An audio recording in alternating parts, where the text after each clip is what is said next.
Question 31. Use Gauss's theorem to find electric field due to a uniformly charged infinitely large plane thin sheet with surface charge density sigma.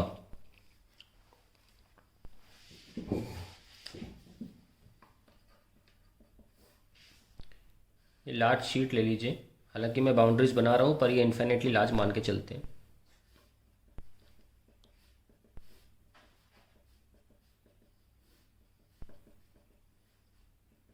अब electric field side veg जा नहीं सकती, ऐसे जा नहीं सकती क्योंकि प्लस से प्लस इलेक्ट्रिक फील्ड जाती नहीं है।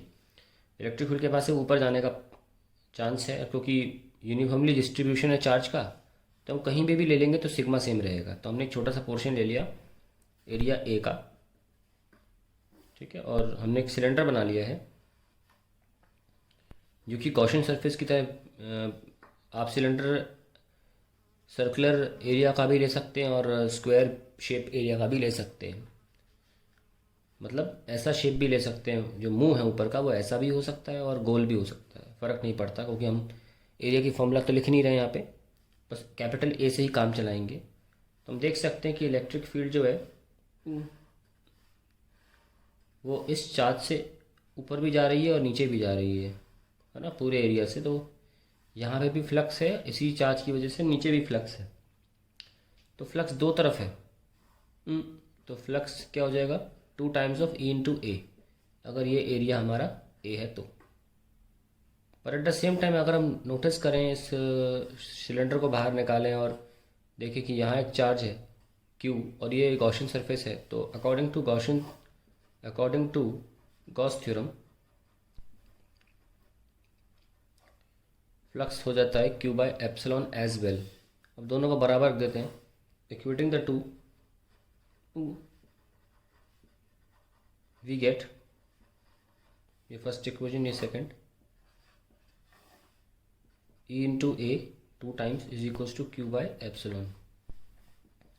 सो ई आ गया Q by A 2 epsilon sigma by 2 epsilon, ये आंसर है इसका।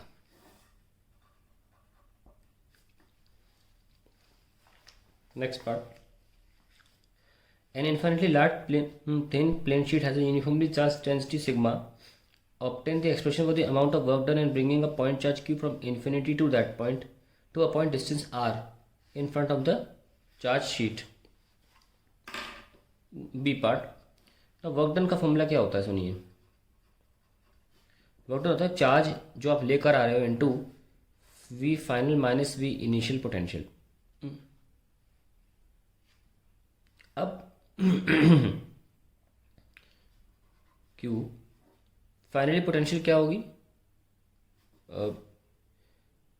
Electric field into D, okay, और इनिशियल इन्फिनिटी से लार्ज से इन्फिनिटी पर पोटेंशियल 0 है।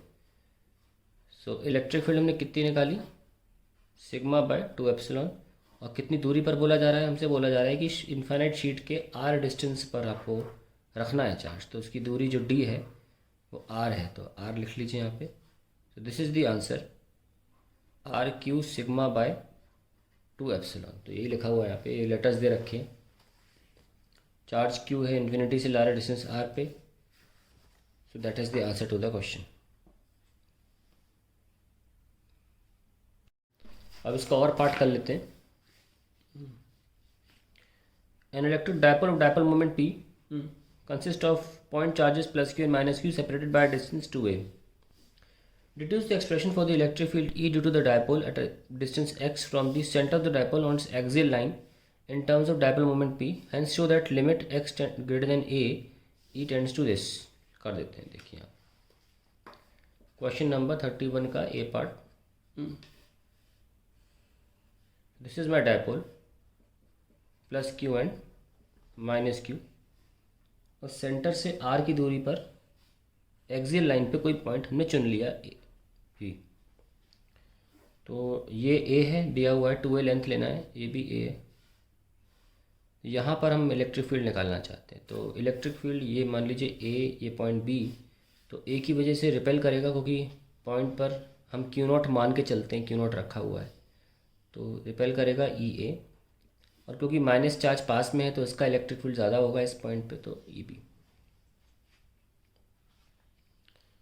तो नेट ई हो गया E B minus E A, that is towards dipole. जिस तरीके से हमने लिया है कि हमने माइनस साइन के पास रखा, नहीं तो अवे फ्रॉम डायपोल भी हो जाता। अब इलेक्ट्रिक फील्ड सिंगल चार्ज के लिए क्या होती है, के times the charge, charge Q है, और माइनस साइन मत लेना, वो डायरेक्शन ऑलरेडी सेट हो चुका है उसकी वजह से। Don't take minus sign of charges when you solving force और electric field, take minus sign या sign of charges when you solving for potential. और ये डिस्टेंस कितना है इनके बीच में, ये है आर माइनस ए, है ना, क्योंकि आर इतना है और इतना कितना आर माइनस ए हो गया, माइनस के क्यू बाय ये इतना आर है और आर प्लस ए। ये लीजिए, तो इलेक्ट्रिक फील्ड आ गई। Electric field is K Q R plus A का square minus R minus A का square upon R square minus A square का स्क्वायर। ये लो, तो K Q A plus B का whole square minus A minus B का whole square होता है for A B upon R square minus A square. Now we have K Q into two A is P, two R upon R square minus, और ये square लगाना भूल गए, A square का square. So finally we have two K P R upon R square minus. अब उनने बोला ये तो हो गया प्रूफ, हैंस प्रूफ लिख दीजिए। अब इसका कुछ एक्सटेंशन दे रखा है, hence show that in terms in so that the limit x greater than a, e becomes this 2p by 4 pi epsilon x cube। so when x actually हमने से x बोला था लेने को, कोई बात नहीं, मैं r ले लिया। so r को x रख दीजिए, e equals to 2 K P X upon X square minus A square. ध्यान रखें लेटर्स जो पेपर में दिए जाते हैं वही यूज़ करने चाहिए, तो हमने एंड में रिप्लेस कर लिया। अब बोला जा रहा है x बहुत बड़ा है a से, तो यानी कि x स्क्वायर तो और ज़्यादा बड़ा हो जाएगा ए स्क्वायर से, तो हम ए स्क्वायर को निगलेक्ट कर सकते हैं। तो we are left with 2 K P X upon X square का power 4 X power 4, will get 2 K P by X cube, ये कैंसिल हो जाएगा ना। तो इलेक्ट्रिक फील्ड आ गई 2 P upon 4 pi epsilon X cube. तो यार देख सकते हैं, हमें यही प्रूफ करना था पहले पार्ट में, 2 P upon 4 pi epsilon X cube ने कर दिया। बेसिक डेरिवेशन है, कई बार किया होता है स्टूडेंट्स ने वाला, है ना। चलिए आगे बढ़ते हैं इसके B part. Given the electric field in the region is 2xi, find the net flux through the cube and charge enclosed by it.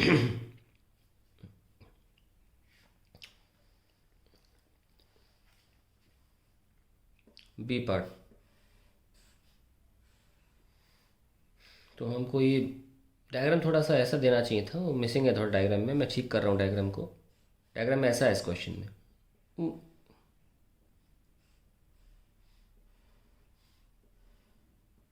ये पिछले का बना नहीं है, ये ओरिजिन नहीं था ये, ठीक है, ठीक कर देता हूँ मैं। तो ये जो जगह हैं जहाँ पे इसका पहला फेस है, ये है a कॉमा 0 और यहाँ है 2a कॉमा 0, क्योंकि जो लेंथ दे रखी है वो a के बराबर है, ऐसा दे रखा है। तो ये फेस पूरा किस वैल्यू पर x की, x इक्वल्स टू a पर है फेस, और ये कहाँ है, x इक्वल्स टू 2a पे, वो फ्लक्स निकालना है। बस ध्यान से देखिएगा, हमको जो इलेक्ट्रिक फील्ड दे रखी है वो 2x i कैप है, यानी कि इधर के डायरेक्शन में, और डिस्टेंस के साथ इलेक्ट्रिक फील्ड की वैल्यू बढ़ रही है। तो अगर हम यहाँ की बात करें तो यहाँ का आप अगर अपनी आंखों से देखोगे तो एरिया वेक्टर हमेशा आंखों की तरफ होता है, और जो इलेक्ट्रिक फील्ड है वो इधर दे रखी है आई कैप की वजह से।